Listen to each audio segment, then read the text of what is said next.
Hola, bienvenidos a este nuevo análisis. En esta explicación nos vamos a meter de lleno en una intersección absolutamente fascinante, justo ese punto donde la psicología cognitiva choca, pero de frente, con nuestro sistema legal. A ver, normalmente pensamos en la justicia como una balanza perfecta, ¿cierto? Fría, calculadora, 100% objetiva. Pero la realidad es que detrás de cada veredicto y de cada fallo hay un cerebro humano tomando las decisiones. Y, como vamos a descubrir hoy revisando nuestro material de origen, ese cerebro humano viene de fábrica con unos fallos de programación bastante, sorprendentes. Para arrancar tenemos que plantearnos la gran pregunta.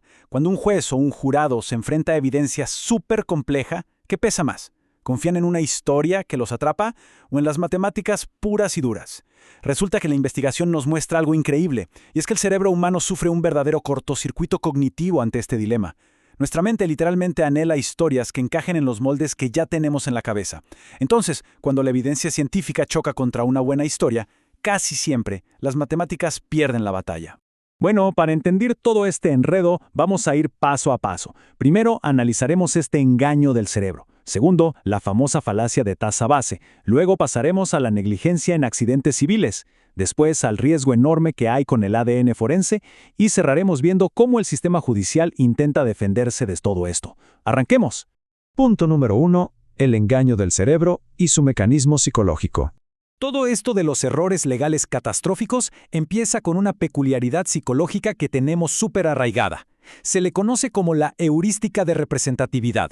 Suena técnico, pero en palabras sencillas es un atajo mental. Cuando alguien tiene que tomar una decisión importante, llámese un inversor, un legislador o un juez, y necesita evaluar qué tan probable es algo, rara vez se detiene a hacer el cálculo matemático real. En cambio, nuestro cerebro hace trampa y se pregunta: ¿qué tanto se parece esto a mi idea preconcebida de cómo deberían ser las cosas? Básicamente nos guiamos por nuestros propios estereotipos en lugar de hacer los números. Y lo que es realmente fascinante aquí es este conflicto constante y silencioso que ocurre en nuestra cabeza.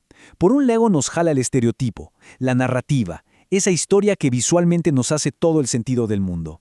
Y por el otro lado están las estadísticas objetivas, la realidad matemática fría. Evolutivamente nuestro cerebro está programado para amar la narrativa y descartar casi por completo las estadísticas. Y claro, cuando llevas esto a la corte, tienes la receta para un desastre perfecto.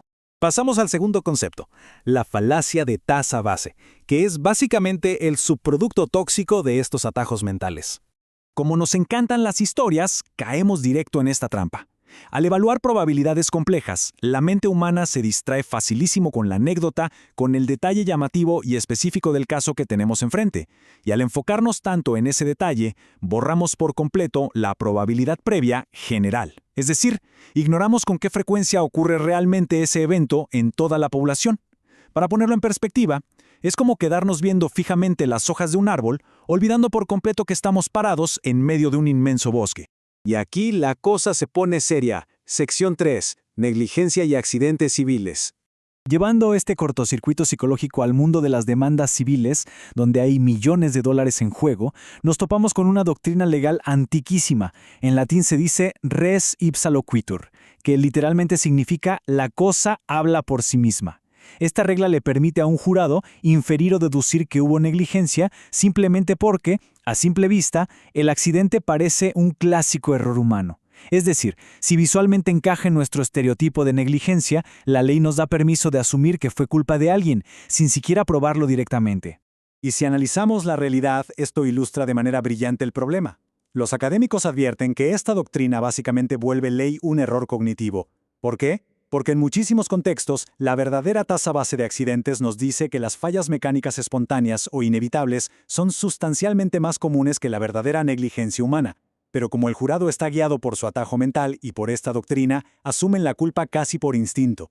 Así que, en resumen, lo que tenemos aquí es un profundo malentendido de las leyes de la probabilidad, pero codificado e institucionalizado como doctrina legal. Permite a los jurados saltarse cualquier matemática compleja y confiar a ciegas en si la historia del accidente coincide con su prototipo mental de quién debería tener la culpa. Subamos todavía más la intensidad. Sección 4. El riesgo del ADN forense. Dejemos de lado las demandas civiles y entremos al derecho penal, donde lo que está en juego es la libertad humana. Veamos cómo este cortocircuito mental crea la llamada falacia del fiscal. Funciona así. Paso 1. Se presenta evidencia dura, digamos una coincidencia de ADN. Paso 2. Nuestro cerebro impulsado por las historias ignora de nuevo las estadísticas biológicas de la población.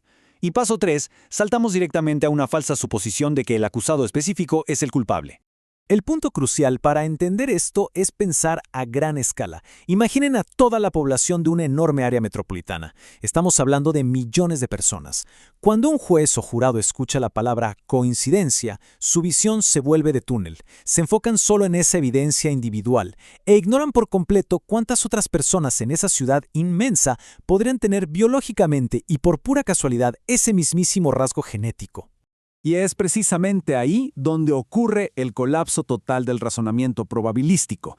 Confundir la probabilidad de que una persona inocente cualquiera tenga ese rasgo genético con la probabilidad de que este acusado específico sea inocente es un error brutal. Este fallo constante resulta trágicamente en condenas erróneas y en evaluaciones súper irracionales de lo que realmente significa probar algo más allá de toda duda razonable.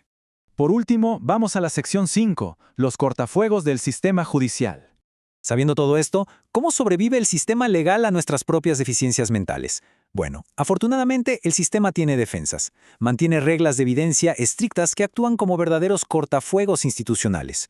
Por ejemplo, la prohibición general de presentar evidencia sobre el carácter o el pasado del acusado. Estas reglas existen y están diseñadas empíricamente para una cosa: frenar de golpe al cerebro. Buscan evitar a toda costa que un jurado condene a alguien simplemente porque encaja en el estereotipo de un criminal. Y con todo este panorama, cerramos nuestro análisis de hoy con una pregunta para quedarnos pensando.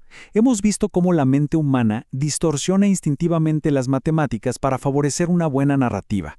¿Ustedes creen que las reglas institucionales alguna vez logren eliminar por completo estos fallos cognitivos de nuestra propia naturaleza humana? Es un equilibrio súper delicado entre nuestro instinto imperfecto y la búsqueda de la justicia.